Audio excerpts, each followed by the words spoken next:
Hello friends, সন্ধ্যা থেকে একটু খিদে খিদে পাচ্ছিল, তো কী খাবো বুঝতে পারছিলাম না। তো দুপুরের একটু ভাত ছিল, সেটাকে একটু ভেজে নিলাম আর কি। ভেজে বানিয়ে নিলাম নিজের মতন করে সেটা। চলো তোমাদেরকে দেখাই কিভাবে সেটা আমি তৈরি করলাম। আগে পেঁয়াজ আর লঙ্কা একটু কুচি করে নিলাম। তারপর কুচি করে নিয়ে নেওয়ার পরে কড়াইতে সাদা তেল দিলাম, পরিমাণ মতন, যতটা আর কি লাগবে।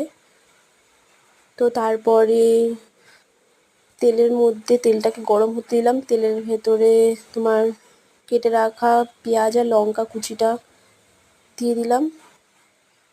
দিয়ে দেওয়ার পরে ভালো করে পেঁয়াজ আর লঙ্কাটাকে ভালো করে ভেজে নিলাম। একটু ভালো করে ভাজা হয়ে গেলে, লাল লাল হয়ে গেলে, তখন খানিকটা মতো ভাত তার ভেতরে দিয়ে দিলাম। দিয়ে সেটাকে ভালোভাবে, ভাতটাকে ভালোভাবে পেঁয়াজ লঙ্কার সাথে ভালোভাবে ভাতটাকে ভাজলাম, মিশিয়ে দিলাম ভালোভাবে। তারপর পরিমাণ মতন যতটা নুন লাগবে নুন দিয়ে দিলাম, একটু হলুদ দিয়ে দিলাম, আর লাস্টে একটু ম্যাগি মশলা দিয়ে দিলাম টেস্টটাকে একটু অন্যরকম ভালো করার জন্য।